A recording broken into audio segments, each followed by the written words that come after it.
हिरासत में लिया गया है।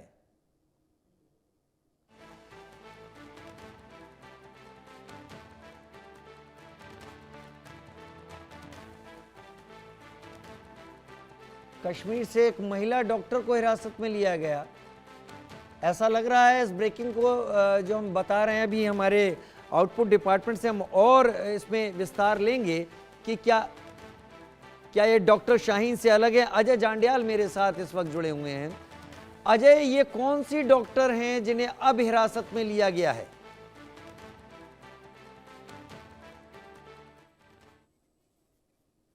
लगातार जो है वो हिरासत में लेने का सिलसिला जारी है। 15 लोगों को गिरफ्तार भी किया गया है अभी तक जम्मू कश्मीर से। पिछले 2 दिनों में जो लगातार जांच चल रही थी, मगर अभी जो ताज़ा जानकारी आई है, एक महिला डॉक्टर को भी हिरासत में लिया गया है। ये भी कहीं ना कहीं जो मामले 2 जांच हो रहे हैं, जिसमें फरीदाबाद का, जिसमें बड़ी तादाद में हथियार और गोला बारूद बरामद हुआ था डॉक्टर आदिल और डॉक्टर मुजम्मिल के जो है पकड़े जाने के बाद, उसी केस में जो है उसकी केस की जांच हो रही थी। और दूसरा जो दिल्ली ब्लास्ट था, उस मामले में जब डॉक्टर उमर पकड़ा गया, उसके बाद लगातार जो जांच हुई है, इन दोनों मामलों में जो है इंटरलिंक बताए जा रहे हैं। और इसमें एक महिला डॉक्टर को पकड़ा गया है, ये भी कहीं ना कहीं उसी ग्रुप का एक जो है वो हिस्सा मानी जा रही है, हो सकती है। इसीलिए जब इस पे शक हुआ है, उसके बाद जो है इसे गिरफ्तार किया गया है, जिसको लेकर इस वक्त पूछताछ की जा रही है। और लगातार अगर आप देखें, डॉक्टर सुहेल एक और जो गिरफ्तार किया गया है, ऐसे में आप देखें डॉक्टर सजाद हो, और इससे पहले जो है डॉक्टर जो पकड़े गए हैं,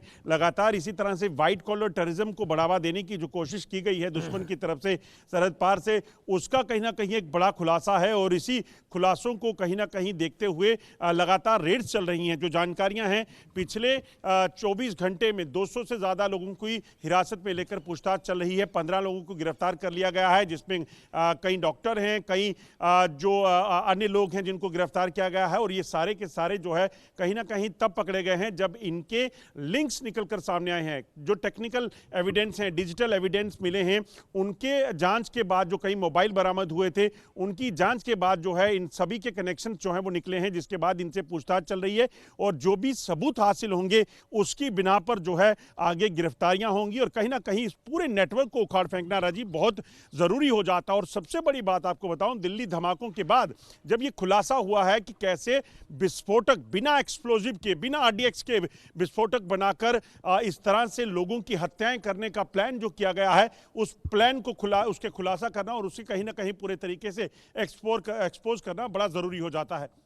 वाकई एक्सपोज करना जरूरी हो जाता है। लेकिन अजय, बड़ा खास बात है, doctor Adil, doctor Muzammil, doctor Umar, doctor Shaheen, doctor Suhail, doctor Sajjad, और ये जो अब एक और महिला है, ये भी डॉक्टर बताई जा रही है। क्या ऑप सिंदूर के बाद पाकिस्तान ने वाकई, क्योंकि ये हमारे सबके लिए भी आंख खोलने वाला है कि ये क्या मेडिकल पेशे को ही चुना है, या प्रोफेसर या पढ़ाई लिखाई करने वाले जिन पर जल्दी शक नहीं जाता? देखिए, बिल्कुल राजीव, आप ठीक कह रहे हैं। एक समय था जब जम्मू कश्मीर में 90 के दशक में आतंकवाद शुरू हुआ था, तो पाकिस्तान ने उन गरीब लोगों को चुना, जो अनपढ़ लोग थे, उन लोगों को चुना और इसमें शामिल किया, आतंकी गतिविधियों में शामिल किया। पैसे के लालच में तमाम चीज़ें करवाई जाती थी।